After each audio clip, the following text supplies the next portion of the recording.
Welcome to the Radical Lifestyle Podcast, brought to you by Generation to Generation, where you will be inspired by the past, equipped for the present, and prepared for the future as we engage in conversations with people from around the world.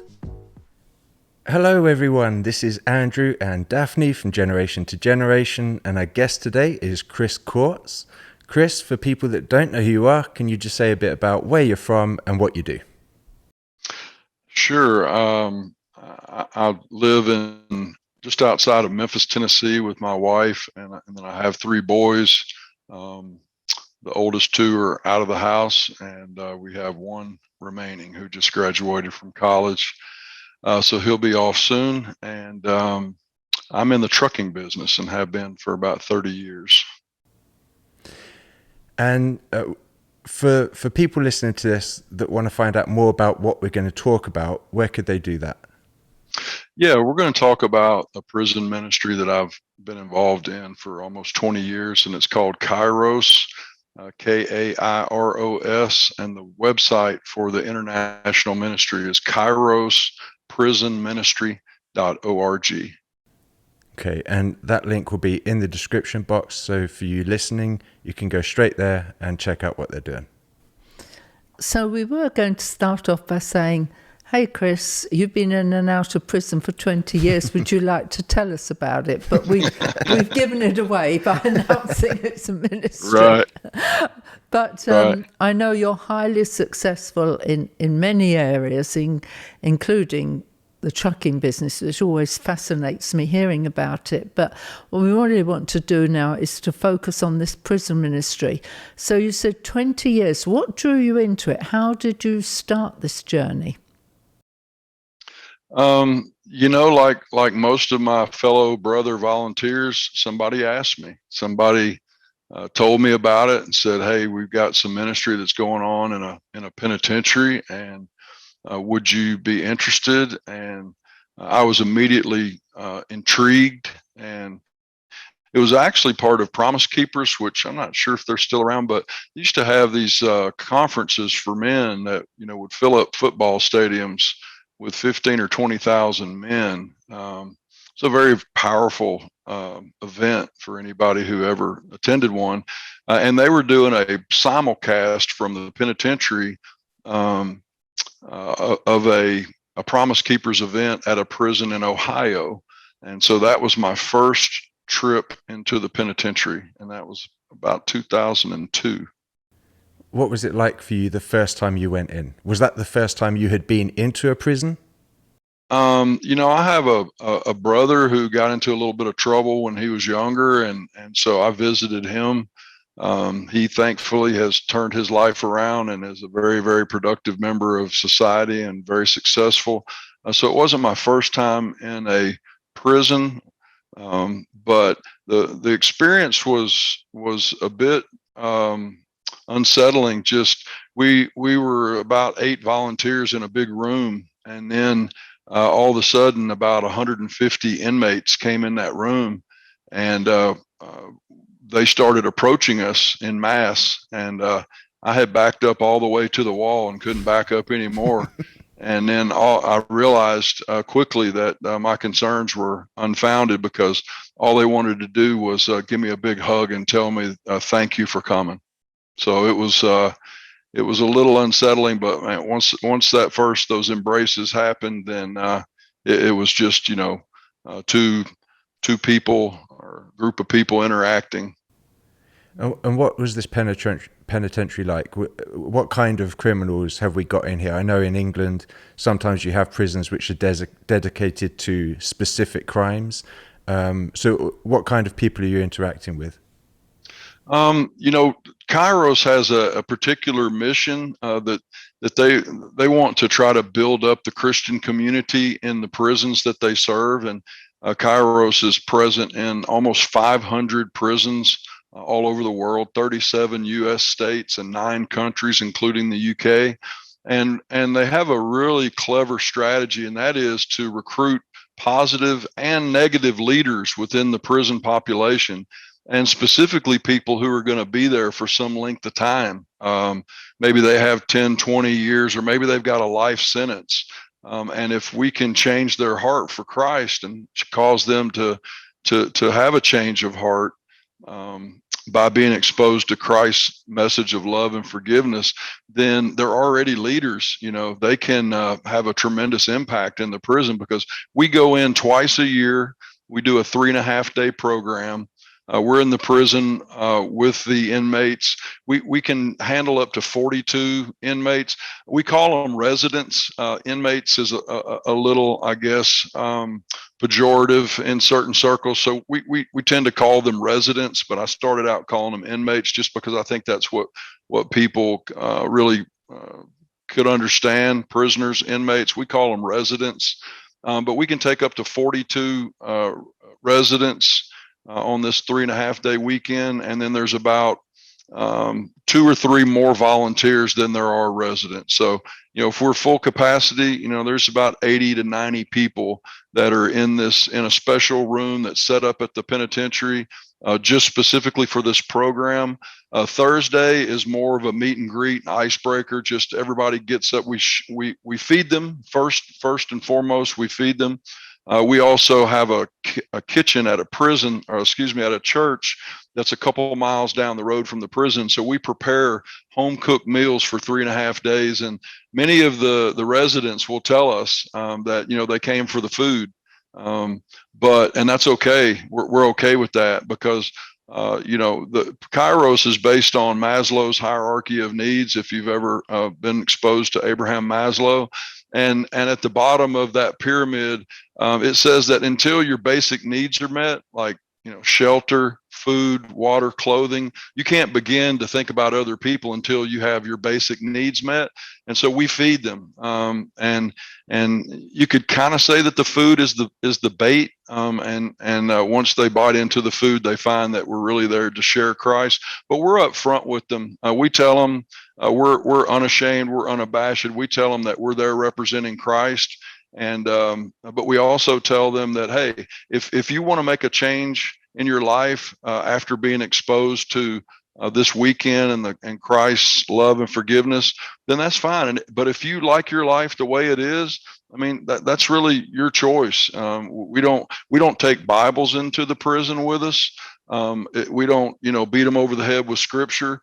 Kairos has a very simple motto. It's listen, love, love.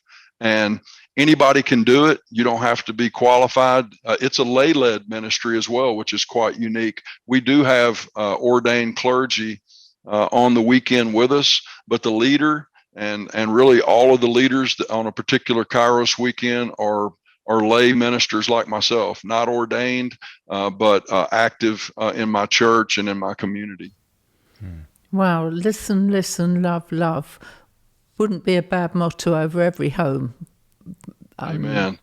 It's, we study. We have to study. We get together for 8 Saturdays in a row for 4 to 5 hours each time to come together as a team.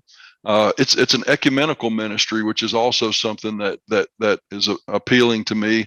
So we might have, out of that group of 30 or 40 volunteers like myself, we might have 8 different Christian denominations and 20 or 25 different churches represented. So it's a beautiful example of unity in the church. And so instead of focusing on various aspects of Christian denominations that may be divisive, like how you do communion or whether you speak in tongues or these other things, we focus on the core tenets of Christianity that all Christians can agree on. And that's what we position, and that's what we represent when we go in.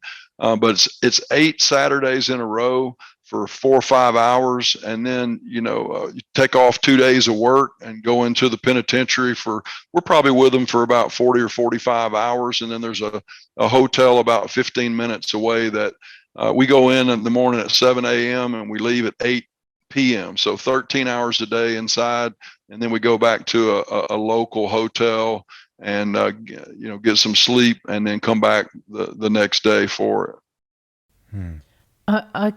from my perspective, I can only imagine if I went in and I've got seeing all these men in front of me. Is it just men, or do you have women there as well? Oh, that's a great question, Andrew. I'm glad you asked, because Just Kairos, before Mum carries on with the yeah, men-led sure. question. Sure. Yeah. Kairos has basically three branches of ministry. And again, I just want to, I don't represent Kairos. I'm a volunteer. So in that capacity, and I've been doing it a long time. So that's the capacity in which I'm speaking.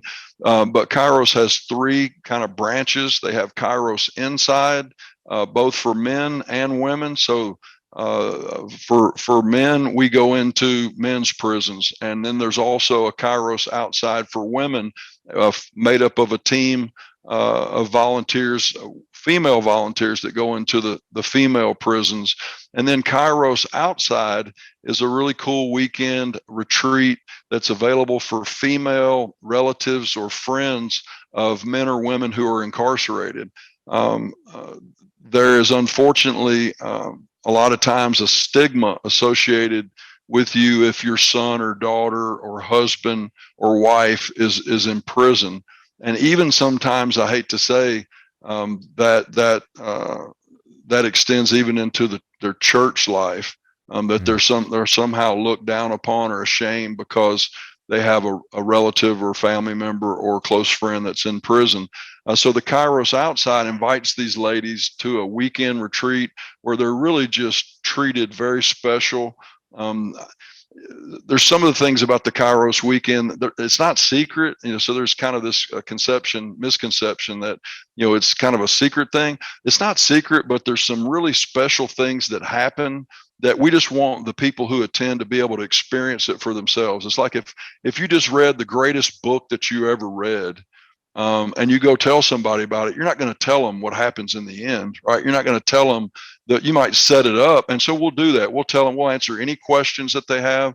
But there's some really special things that are done on a Kairos outside weekend to make these women feel special, and feel loved. And then the third branch is Kairos Torch, and it's basically a weekend retreat and then a long-term mentoring program for juvenile offenders. But there is a men's ministry and a women's ministry to Kairos inside, where you go inside the prison. Only men go to men's prisons, only women go to women's prisons. And then Kairos outside is for females, and Kairos Torch is for juvenile offenders. Okay. Sorry, I didn't mean to cut you off there. I was just checking. You said men, so I was like, I don't know if we're talking to just men or women's situations here. I was thinking that if I went in, I would think it took some time to get used to not being distracted by the fact that these people are locked up there for years and sometimes for life. And I think I would find that very overwhelming, and try not to almost identify with it as, I mean, I can't even imagine what that must be like. How did you come to terms with, or how did you get used to being in that environment and being empathetic and listen and not being overwhelmed?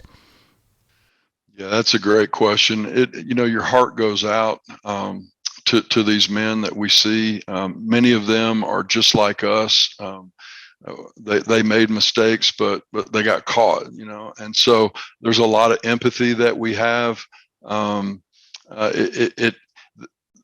cool thing about it is that the penitentiary that we serve in, and most of the ones, they set up a special place for this weekend to take place. The inmate residents, if they have a job, they have to agree not to go to their job for those 4 days, right? They have to be totally dedicated to those 4 days. If they can't have a visit, visitation typically takes place on weekends, so they have to make sure that they tell their family, hey, don't come this weekend because I'm going to Kairos. But the thing that really melts them, they come in with a lot of walls up and a lot of masks up that they've developed over many years to protect themselves, especially in the prison. It's a very dangerous environment. It's a very dark environment. There is a lot of evil that exists there, but over the years, I've just heard so many stunning comments from the inmates that come to the program. There is an opportunity in the program for them to get up and to tell us what the experience has been like. And one of the ones that comes to mind is a guy, this is probably 10, 15 years ago, a guy said that Kairos is a beautiful place in the penitentiary. And other volunteers have said, they come in on Thursday, everybody's kind of a little standoffish. Just going to say it like it is. Most of our volunteers are white, and most of the inmates that we serve at the penitentiary that we serve in are Black. And so there's cultural differences. There are socioeconomic differences that are perceived at first, but once we get to spend some time and we get to listen to them and we get to love on them. And one of the most powerful things about the weekend is the volunteers give talks, and the talks have themes that are relevant to someone who's incarcerated. Like the first talk is called Choices, right? It's a pretty obvious one. And my fellow volunteers, and myself, we're chosen on each weekend to give these talks. I can't remember exactly. It's 12 or 13, 14 talks over 3.5 days. And during each talk, there's an opportunity for the volunteer to give a little bit of their testimony. And so we have kind of a script because Kairos is a tried and true method. And we, as volunteers, kind of make a commitment to be obedient to the method. But during that personal testimony time, every inmate is locked on your eyes. They're listening, they're hanging on every word. And then when they realize that we aren't quite so buttoned up as we seem, that we have skeletons in our closets, we have past behavior and past sins that we're ashamed of too, the walls begin to come down. The walls begin to come down. And one of my volunteers, the guy who actually got me involved in Kairos, said that, by Friday afternoon, if we weren't dressed differently, you would think that it's just a bunch of guys hanging out on the deck of a cruise ship, just having a great time together. But it is tough because we come in there for 3.5 days and then we leave them. Right. But one of the beautiful constructs of Kairos, and really the heart of Kairos, is to develop what Kairos calls prayer and share groups inside the prison. Because we come in for 3.5 days and it's like a mountaintop experience in a biblical sense that weekend. But then when we leave on Sunday, they go back down into valley duty, right? They go back down into the reality of being locked up. And so we try to encourage the men. Each table has 3 volunteers and 6 inmates. And we try to group the people at each table by the pod that they live in. So that's the specific building that they live in, with the idea that when we leave, we're going to train them up. We're going to coach them up while we're there. We're going to practice. We're going to demonstrate what it is to have a prayer and share group. And really a prayer and share group is like a small group, which we're all familiar with. There's a little grouping card that we give each resident. It's got 7 open-ended thought-provoking questions. Like one of them is, tell me a moment in the last week where you felt Christ's presence. It's just a opener, and then you just let the men share. And so when they leave and go back to their pods, the idea is every week they're meeting together as a group. And so we demonstrate that, as I mentioned, and then we come in once a month we do it on the 3rd Wednesday of every month for a Kairos reunion. So we don't disallow people who haven't been to Kairos from those reunions. We do segregate them at one point of the meeting because we want to tell them a little bit more about Kairos and maybe encourage them to come to a future weekend. But so it's a continuing ministry, but they're in that prison 24 hours a day with their brothers that are locked up with them. And so again, we try to make them come together. We call the tables families. And we name each one of them after, we typically have Matthew, Mark, Luke, John, James, and Peter or something, or the table names. And so they identify with that family. I'm from the family of John. I'm from the family of Mark. And so there's this bond that takes place It's kind of amazing to see the transformation over just 3.5 days. I mean, it's been the most impactful ministry I've ever served in. And I've seen some things that are just unbelievable, that are just really modern day miracles in people's lives as a result of that simple message of listen, love, love. You think about being in prison, nobody listens to you in prison, and they certainly don't share love with you. And so when we come in there, and we have to train ourselves, because you can tell I'm a talker, right? And a lot of our guys are talkers. So we train on active listening. God gave us 2 ears and 1 mouth, so we should listen twice as much as we speak. We should do just what you're doing, Andrew, right now. You're nodding. See, I can tell that you're tracking with me because you're looking at me and you're nodding. You're kind of letting me know, giving me those nonverbals that let me know that, yeah, I'm really engaged I really care about what you have to say. And that is just it sounds simple, but it's profound, the reaction that we get. You mentioned earlier that in order for them to come, they have to give up the slot with guests, with family or friends that may be coming to see them. So they pay a price at the start to be able to come and be a part of this. And I like that you set up the inmates to be in groups, so that during the weeks when you're not there, or the days that you're not there, they have that support inside. Which I think is really important. Have you heard of people that come to this that have paid a price for coming to it, that maybe once they're back inside, they get beaten or mocked or whatever for going to these things with Christians to find out more about the faith? Do they pay a price on that front as well? Yeah, some of them do, but there's an interesting kind of a set of unwritten rules in the penitentiary, and what we find is that, and we have a lot of gang members. I mean, there are, last time I heard, 28 known gangs that exist in the penitentiary that we serve in. And so when you get to the penitentiary, the first thing you do is you click up, you join up with somebody, because there's safety in numbers, right?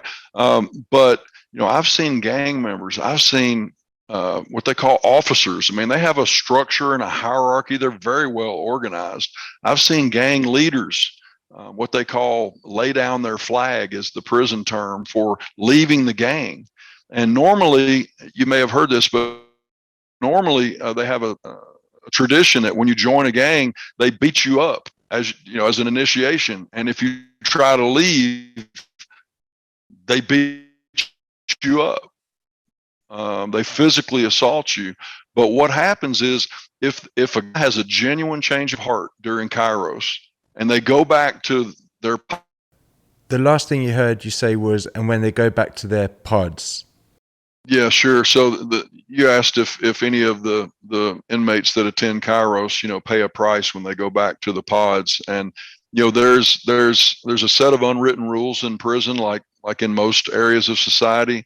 And there's a genuine respect for people who try to change their life, who try to turn it around, who try to follow God. But when you live in a prison, everything you do is magnified. Everything you do is seen. There's no secret. Everybody knows what everybody's doing. And so, particularly when gang members come to Kairos, and they are just impacted by the gospel, and they want a change of heart, and they want to leave the gang. They call it laying down their flag, is what the inmates call it. So the ones who come back and who have had a genuine conversion experience and are really trying to live for God and really trying to learn more about God, they are left alone if it's genuine. But you kind of live life under a microscope when you're in prison. Everybody knows what everybody else is into. They know who the card sharks are, the poker players, the drug dealers, the gang leader. Everybody knows what everybody's up to. There's a term that one of the chaplains that's been there for 35 years, I believe, uses. It's flogging. It's faking it. acting like you had a conversion experience and then go back to living your life exactly the same way you were before, but pretending to be a Christian. There's not a whole lot of respect for that. Again, there's, I hate to use the term because it's negative, but you've ever heard the term, there's honor among thieves? Yeah. Right. Again, I don't mean to speak in a derogatory way. I love these men. But there is a certain honor code that they go by. And typically, again, if you have a sincere change of heart, you're morally rehabilitated, you're seeking Christ, and you're really doing it. Yeah, there's some respect for that. And in fact, the gang leaders, I mean, I met a gang leader one time at a weekend. He's over 1,000 men. I mean, think about that. There's only 2,500 men in the prison that we go to. This one guy, he's about 6'6", about 240 pounds, just ripped, a physical specimen, just real bright white smile, and just, I mean, a handsome guy. And man, that 1,000 men that would do anything he told them to do. I mean, that's real power. But those gang leaders have a respect for the leaders of the church, and they have an inmate-led church community at the prison. And it's multiracial, it's ecumenical as well. And a lot of times those gang leaders, the Christian leaders, will go and they'll mediate when there's trouble between two rival gangs. The Christian leaders will go in and act as an intercessor or a mediator to try to help, eliminate whatever the beef is, or the struggle is over. So yeah, it's quite interesting to see it. I mean, it's a world within itself. I mean, being in a prison, everything is completely controlled. When they eat, when they sleep, when they go to the doctor, when they go to work. I mean, what they wear. I mean, everything is. They say, and we say in the choices talk, that the average human makes about 100 choices a day, and in the prison, about 95% of those choices are made for you.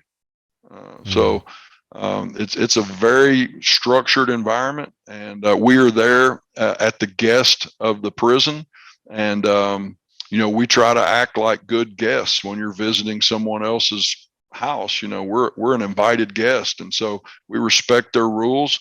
They'll come in and we'll be in the middle of doing something, and one of the security officers will come in and say, it's time for count. Every once in a while they have to count them, and they literally line them up against the wall and count 1, 2, 3, 4, and make sure all 2,500 or whatever the exact number is are accounted for. And if the count doesn't come out, well, then everything stops until they figure it out. So we have to be flexible in there. We have to be respectful because we're visitors, we're invited guests, and if we do something silly, we might get the whole ministry kicked out of that particular prison. So we have to be very careful and very respectful of the powers that be, the leadership, the warden, and the chaplains, etc. Earlier you said you have seen many miracles. Can you give us one? Yeah, there's a fellow, and I've shared with you guys a little bit about him. And I won't use his last name, but his name is Cedric. And so I've come in contact with hundreds, if not thousands, of inmates over this 20-year kind of time period. But, like any other thing, there's certain people, when you meet them, there's just a connection. And can't explain it, can't describe it, don't exactly know what it's up, but you just know that that you're attracted to that person in some way. And so this gentleman was in prison. He is an entrepreneur. He's running a clothing company from inside the penitentiary. His wife remained with him throughout his 26-year incarceration. He came to a Kairos, and God kind of got a hold of him, and he completely turned his life around. Again, I've seen gang leaders. There's a high-ranking member of I believe he was a Crip, and he was about 6'5", had dreadlocks, down to past his shoulders. Was a very physically intimidating guy. but what a gentle spirit. And he had a total change of heart during his Kairos weekend. He left the gang. And again, he was a high ranking gang member, left the gang. And then one day he said he was looking at himself in the mirror in his cell, and God showed him what he would look like without those dreads. And he realized that, that these dreadlocks symbolize my old life. So he cut them off. And, I don't know a lot about dreadlocks, but as I understand, it takes years and years and years and years to grow them that long. They were probably 2 feet long. He shaved them off. And recently he had a life sentence. He recently had done so much. He started a mentoring program for young gang members to help them get out of the gangs. He really devoted himself while he was had a life sentence. He recently got clemency from the governor of Tennessee and is now out of prison. And then the last one I could think of is we had, there's some white gangs and there's black gangs in the prison. And there was a white gang leader and a black gang leader that actually got put at the same table one weekend. And they had such a profound experience that they got up and in front of everybody there, they hugged each other. A black man, a gang leader from a white supremacist gang, and a black gang leader, they hugged each other and told each other in front of all these men that they love each other. It's just amazing. Wow. Just amazing. Wow.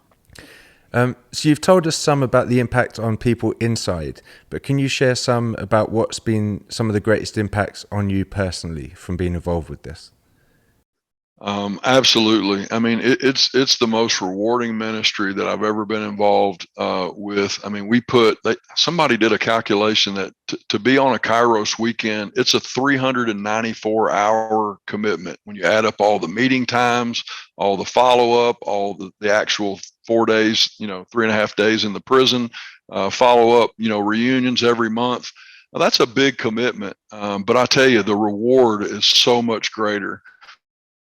And really one of the unexpected blessings is that, I mean, on my list of probably 10 closest friends in the world, about 7 of them are Kairos brothers that I've met through the prison ministry. And what is so inspiring about them is that Kairos is not the only ministry they're involved in. They live a life of service, and I try to do the same thing and help wherever Uganda. And I was telling one of the young men that I was talking about that he wanted to help, but he didn't have the finances. And I said, you know what? Everybody has some amount of time, talent, and treasure. And whatever you have in abundance, give it. If you don't have a lot of money, if you can barely support yourself, but you have time, donate your time. Maybe you have a skill, like maybe you can play a musical instrument or sing. Do that. And maybe you don't have a lot of time, but you have a lot of excess finances. You're blessed financially. Give that. So we all have a role to play, but I've been so blessed. I tell people all the time that the Kairos Brotherhood, these guys, it's the finest group of men that I've ever been around. And I said we're primarily white just in terms of numbers of volunteers, but we have African Americans, we have Hispanics, we have Asians, and like I said, all kinds of Christian denominations representing churches from all over Memphis and the surrounding area. So just meeting all these guys, and so many of them have become very, very close friends to me, and not only me, but my wife and my family. So that's been a real beautiful thing to see. For people listening, maybe you've been inspired by what you've heard Chris share, and I recommend people go check out the website. If it's something that you're thinking, you know what, maybe I'd like to get involved, then get in contact with them, see how you can maybe get involved in your area.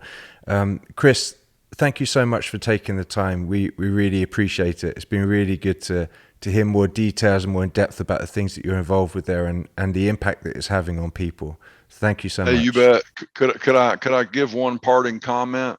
Definitely. Yeah, go for it. More than one if you like. That is that, somebody told me that in the mission field that you have goers and senders. Some people like you guys, you have made the ultimate commitment to be missionaries and devote your lives to sharing the gospel all over the world. And so you're goers, but you can't go without other people to help send you. And it's the same thing with us in Kairos. Not everybody, they say only 2% of people, when presented with an opportunity to do prison ministry, will say yes. Only 2 out of 100. But there are many, many things that you can do without going into the prison with us to support a Kairos weekend. One of the cool things that we do, and the inmates that have been at this penitentiary we go to for any length of time, they know that twice a year Kairos comes, and we give a dozen homemade chocolate chip cookies to every inmate at the prison, not just the 42 who come to the weekend, but every single one. And one of the really special things is to go around from pod to pod, literally from cell to cell, and hand these guys these chocolate chip cookies. And you think that you were handing them a brick of gold. We tell them, hey, somebody's grandma, baked this for you, and they love you, and we do too, and God loves you too. So we get to speak to every inmate in the prison. We also give a dozen homemade cookies to every security officer, to every administration official, every nurse, all the people in the prison. So that's one way. So we make 2,500 dozen chocolate chip cookies. That's, I think somebody says over 40,000 cookies twice a year. So there's a whole network of churches in Memphis that support us by baking cookies. So that's one thing. We also prayer. I mean, this ministry is just lifted up so much by prayer. For our safety in the prison, that people will come to Christ, that these men will be open to the message of love and forgiveness that we're bringing. And then, we call green agape. It takes about $10,000 to put on one of these weekends that we do, and we're self-funded. So in addition to the 294 or 394 hour commitment for one weekend, we also have to pay. We pay for our hotel, we pay for our food, we pay for the inmates' food. And we sell meal tickets. We have a guy that's a local guy here that is a leader of one of the local chambers of commerce, and he became our fundraising head. And we were asking people to donate $140 to sponsor a table. Well, he said, you know what? Not everybody has $140, but most people have $5. So he said, we started selling meal tickets. And so we sell meal tickets for $5 a meal. And you put your name, if it's a child, even they put their name, just first name and their age. And then on every meal, when we serve them, we put that little piece of paper that tells them, hey, this meal was provided to you by this person. And you know that by going from asking for $140 to asking for $5, our fundraising exploded. So I was just going to say that there's 30 to 45 volunteers that go in and actually experience the weekend, but there are literally hundreds more people who support us in various ways. We take in homemade desserts, and so people can bake pies or bake cakes or bake cookies. And so there's something for everybody. If you don't feel comfortable going into the prison, that's okay. You can help us go. So anyway, it's a wonderful community of volunteers. I think Kairos says there's over 30,000 volunteers worldwide. And it's just, again, it's a powerful, and I talk mostly about the men because that's my experience. But again, we have devoted female volunteers that just as devoted and just as spirit filled that go in and do the same thing for women who are incarcerated. So it's, it's a biblical command, right? In Matthew 25, that classic story about the sheep and the goats, it says, Jesus said, when I was in prison, you visited me. And then my favorite one is maybe Hebrews 13:3 that says to treat people who are in prison as though you yourself were in prison with them, and those who are suffering as though you yourself were suffering. And so I'll finish with this. I had a dream one time about maybe 2, 3, 4 years ago that I got locked up in the penitentiary. And I tell you, when I woke up, I was so emotionally wrecked. And then when I realized that it was just a dream, man, I was so thankful and grateful.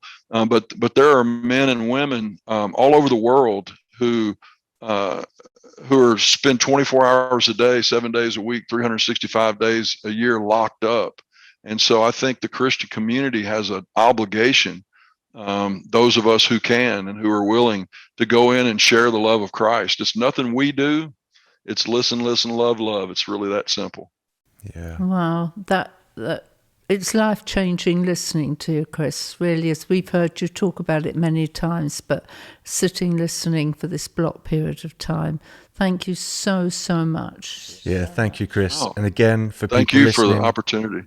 Go check out the website, see how you can get involved and supporting them in what they're doing. We really appreciate the work that they do, and it's always great fun when we get to catch up with Chris and hear from him as well. So thank you so much, Chris. We really appreciate it. Thank you, Chris. Thank you. It's my pleasure. God bless you. Thank you for listening to this episode. If it inspired you, please rate us and subscribe on Apple or Google Podcasts, Spotify, or another podcast platform.